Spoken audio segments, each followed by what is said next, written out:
আসসালামু আলাইকুম, কি অবস্থা সবার? তো সকাল সকাল অফিসে চলে আসছি। অফিসে আসলেই ভালো লাগে, বাইরে যে পরিমাণে গরম। তো এই গরমে যাদের ফ্যামিলির মানুষ আত্মীয় স্বজন হসপিটালে ভর্তি তারাই বোঝে যে কি পরিমাণ কষ্ট আর কি যে খারাপ লাগে। তো আজকে মিলি একটা ড্রেস অর্ডার করেছিল স্টাইল মার্ট ব্র্যান্ড থেকে। তো সেই ড্রেসটাই আসছে, আমরা নিচে নিতে আসলাম।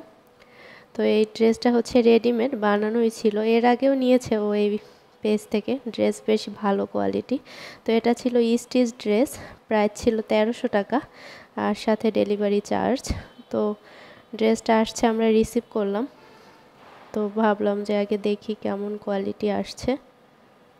রুমে নিয়ে এসে দেখলাম না, ড্রেস যেরকমের দেখেছি সেরকমেরই আছে, বেশি একটা কোনো পার্থক্য নাই। তো অফিস শেষ করে বাইরে বের হয়ে গেলাম, আজকে মিলির বাসায় যাব আমি। তো গাড়ির জন্য অপেক্ষা করছিলাম, এর মধ্যে গাড়িও চলে আসছে। তো আমরা বাসে উঠে গেলাম, এত পরিমাণ গরম বাসের মধ্যে। তো আজকে আমি চোখের ডাক্তার দেখাবো, ওর বাসার কাছে একটা চোখের ডাক্তার আছে ভালো, ও দেখিয়েছিল এর আগে। তো সেখানেই চলে আসলাম, doctor Refatullah eye care centre. তো চোখের পাওয়ার অনেক চেঞ্জ হয়ে গেছে আগের থেকে। তো এরপরে হাঁটতে হাঁটতে চলে আসছি ধানমন্ডি লেকের পার, ওর বাসা এখান থেকে কাছে। ভাবলাম একটু এখানে হাঁটাহাঁটি করি। আর এখানকার ফুচকা এত পরিমাণে মজা, দুইজনে দুইটা ফুচকা নিলাম। এরপরে খেয়ে চলে আসলাম এখানে কুলফি খেতে, ময়মনসিংহের বিখ্যাত আলমগীরের কাঠি কুলফি। বেশ ভালোই লাগলো, 20 টাকা করে ছিল এই কুলফিগুলো।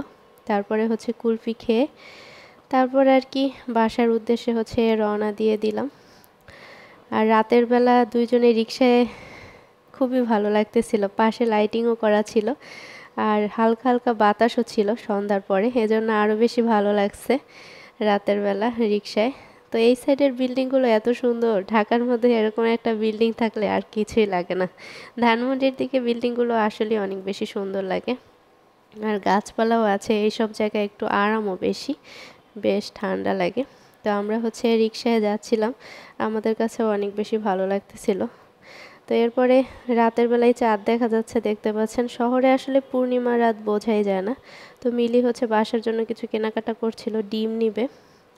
আর আমি ভাবলাম বাচ্চাদের জন্য কি নেওয়া যায়, ঠান্ডা কিছু নেই। আর হচ্ছে বাচ্চাদের জন্য কিছু চিপস কিনলাম, আর হচ্ছে ঠান্ডা কোকা কলা। তো মিলি হচ্ছে কিছু ফল কিনতেছিল, আর কলা দেখে খুবই ভালো লাগলো কলাগুলো, তাই কলা নিয়েছিল। তো এগুলো আমরা কেনাকাটা করে বাসার উদ্দেশ্যে রওনা দিয়ে চলে আসলাম। ওর রুমটা খুব সুন্দর করে সাজিয়ে রাখছে, আর বিছানার চাদরটা আমার খুবই পছন্দ হয়েছে। এই হচ্ছে অবস্থা। তো এখানে একটা নতুন জিনিস খেলাম, মানে এর আগে আমি এই খাবারটা কখনোই খাইনি। সেটা ছিল কাঁঠাল সেদ্ধ করে তারপর সেটা দিয়ে পাকোড়া বানিয়েছে, বেশ মজা লেগেছিল খেতে। এই ছিল আজকের ব্লগ। Thanks for watching. আল্লাহ হাফেজ।